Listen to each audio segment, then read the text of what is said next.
Assalamualaikum warahmatullahi wabarakatuh. Salam Pramuka. Selamat pagi adik-adikku semuanya, penggalang terap. Kali ini berjumpa lagi dengan saya, Kak Soleh, dalam materi SKU Penggalang Terap nomor 4, khususnya yang beragama Islam. Materi yang kita bahas ini ada 4 topik. Yang pertama adalah dapat bertindak sebagai imam dalam sholat berjamaah di perkemahan. Yang kedua, dapat menghafalkan 10 macam doa harian dan hafal 10 macam surat pendek. Yang ketiga, dapat memimpin doa, khususnya doa setelah sholat berjamaah. Yang keempat, selalu melaksanakan sholat berjamaah di masjid atau di musola. Adik-adik, kita lanjutkan materinya. Sebelumnya kita harus mengetahui terlebih dahulu pengertian imam sholat dan sholat berjamaah. Secara bahasa, kata imam punya banyak makna. Kata imam berasal dari kata al-khosdu, yang berarti tujuan atau arah. Selain itu, imam juga bermakna al-taqudum, yang berarti maju ke muka atau ke depan. Menurut istilah, yang dimaksud dengan imam dalam sholat adalah orang yang sholatnya diikuti orang sholat yang lain dengan syarat-syarat yang telah ditentukan dalam syariat, tentunya syariat agama Islam.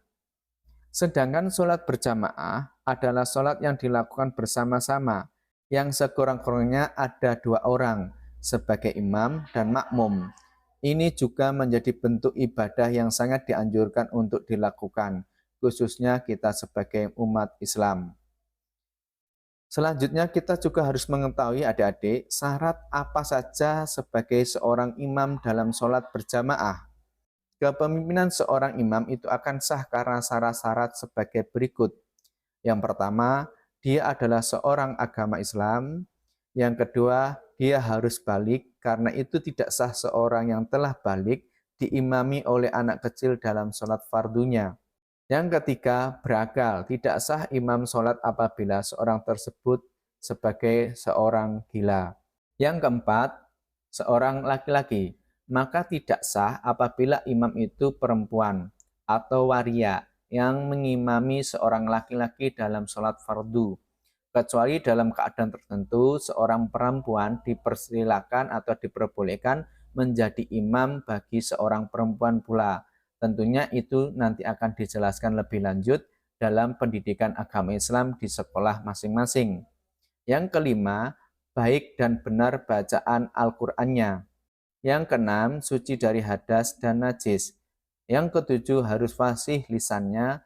Dan yang kedelapan atau yang terakhir, hendaknya imam bukan makmum yang masbuk. Adik-adikku yang berbahagia, selanjutnya adalah syarat sah sholat berjamaah menyangkut sejumlah hal, antara lain sebagai berikut. 1. Berniat mengikuti imam. 2. Mengetahui semua gerakan imam. 3. Tidak boleh ada dinding yang menghalangi di antara imam dan makmum, kecuali bagi makmum perempuan. Yang keempat, tidak boleh mendahului imam dalam takbir. Yang kelima, tidak boleh mendahului atau melambatkan dari imam dalam rukun fi'liyah, sifatnya gerakan hingga 2 rukun. Yang terakhir atau yang keenam, sholat makmum harus sama dengan sholat imam. Jadi, jika imam sedang melaksanakan duhur, maka makmum tidak boleh melaksanakan sholat asar atau yang lainnya. Kemudian adik-adik juga perlu memahami keutamaan sholat berjamaah. Sholat berjamaah memiliki keutamaan yang pertama adalah terbebasnya dari api neraka. Yang kedua, dapat menyelamatkan kita dari sifat munafik. Yang ketiga, meningkatkan diterimanya sholat jika dibandingkan dengan sholat sendiri. Yang keempat, dibalas dengan pahala yang berlipat mencapai 27 derajat. Kalau sholat sendiri hanya 1 derajat. Yang kelima, menjauhkan diri dari godaan setan. Yang keenam, dijanjikan surga oleh Allah Subhanahu wa Ta'ala. Yang ketujuh, didoakan malaikat. Dan yang terakhir adalah ditinggikan derajatnya. Adik-adik, ini adalah gambar susunan saf sholat berjamaah. Apabila ada imam dan makmum dan keduanya laki-laki, maka hendaknya sholat berjamaahnya bisa satu saf. Kemudian apabila ada imam, makmum laki-laki dan makmum perempuan, maka bisa disesuaikan dengan gambar, imam laki-laki di depan bisa sejajar dengan makmum laki-laki dan makmum perempuan di belakangnya. Apabila ada lebih dari satu makmum laki-laki, maka makmum laki-laki harus di belakang imam dan makmum perempuan harus di belakang makmum laki-laki. Begitu seterusnya. Adik-adik, inilah contoh niat menjadi seorang imam. Niatnya di dalam sholat duhur. Usolli fardad duhri arba'a raka'atim mustaqbilal qiblati adaan imaman lillahi ta'ala. Aku berniat sholat fardu duhur 4 rakaat menghadap kiblat sebagai imam karena Allah Ta'ala. Demikianlah adik-adik penjelasan singkat mengenai bertindak sebagai imam dalam sholat berjamaah. Selanjutnya kita akan mempelajari doa harian dan surat pendek. Kita harus memahami terlebih dahulu doa harian. Doa harian harus diamalkan oleh setiap muslim dalam kehidupan sehari-harinya. Berdasarkan Kamus Besar Bahasa Indonesia, pengertian doa adalah permohonan, harapan, permintaan, pujian kepada Allah Subhanahu wa taala. Sedangkan surat pendek adalah surat yang terdapat dalam Al-Quran pada juz 30 atau sering juga disebut dengan juz amma. Surat pendek dalam juz amma memiliki jumlah ayat yang lebih sedikit dari surat lainnya. Biasanya surat ini dibaca saat sholat setelah membaca surat Al-Fatihah. Adik-adik, ada 10 doa harian yang harus dihafalkan oleh adik-adik di Penggalang Terap. Yang pertama adalah doa sebelum tidur. Yang kedua, doa bangun tidur. Yang ketiga, sebelum makan. Yang keempat, doa sesudah makan. Yang kelima, doa sebelum wudhu. Yang keenam, doa setelah wudhu. Yang ketujuh, doa mendengarkan orang bersin. Yang kedelapan, doa menjenguk orang yang sakit. Yang kesembilan adalah doa masuk kamar mandi. Dan yang terakhir 10 adalah doa keluar kamar mandi. Berikut contoh doa harian, yaitu doa bangun tidur. Silakan diperhatikan. Alhamdulillahilladzi ahyana ba'dama amatana wa ilaihin nusyur. Artinya, segala puji bagi Allah, Tuhan yang menghidupkan kami setelah Ia mematikan kami. Kepadanyalah kebangkitan hari kiamat. Adik-adik juga harus menghafalkan 10 surat pendek. Yang pertama yang harus dihafalkan adalah surat Al-Nas, ada 6 ayat, surat Al-Falaq, 5 ayat, surat Al-Ikhlas ada 3 ayat, surat Al-Lahab 5 ayat, surat An-Nasr ada 3 ayat, surat Al-Kafirun ada 6 ayat, surat Al-Kausar ada 3 ayat, surat Al-Ma'un ada 7 ayat, surat Al-Khurais ada 4 ayat, dan surat Al-Qadr ada 5 ayat. Adik-adik harus menghafalkan 10 surat pendek tersebut. Nanti membantu adik-adik untuk melaksanakan sholat berjamaah atau menjadi imam. Ini adalah bacaan surat pendek yang bisa adik-adik perhatikan. Bismillahirrahmanirrahim. Qul ya ayyuhal kafirun. La a'budu ma ta'budun.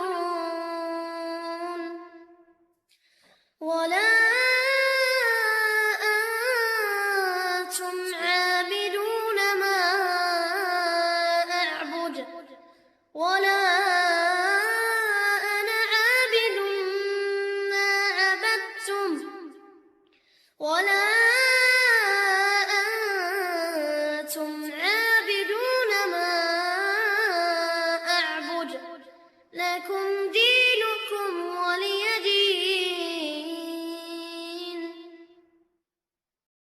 Tentunya adik-adik setelah memahami materi menghafal 10 macam doa harian dan hafal 10 macam surat pendek, tentunya kita akan melanjutkan ke materi ketiga, yaitu memimpin doa.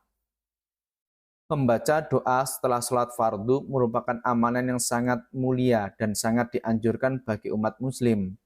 Doa setelah sholat fardu menjadi ungkapan syukur dengan permohonan kepada Allah Subhanahu wa Ta'ala atas segala nikmat yang diberikan, serta sebagai upaya untuk memperbaiki diri dan memohon ampunan atas dosa-dosa yang telah dilakukan.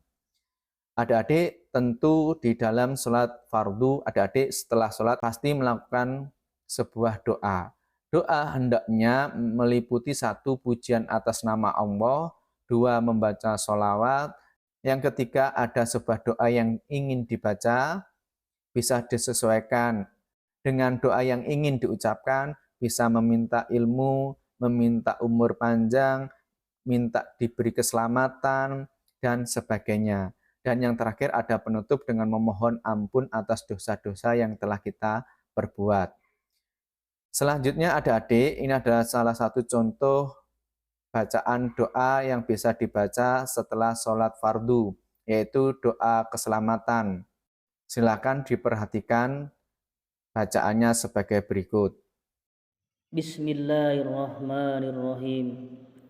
Allahumma inna nas'aluka salamatan fid din wa afiyatan fil jasad wa ziyadatan fil ilmi wa barakatan bir rizqi wa taubatan qabla al maut wa rahmatan indal maut wa maghfiratan ba'dal maut.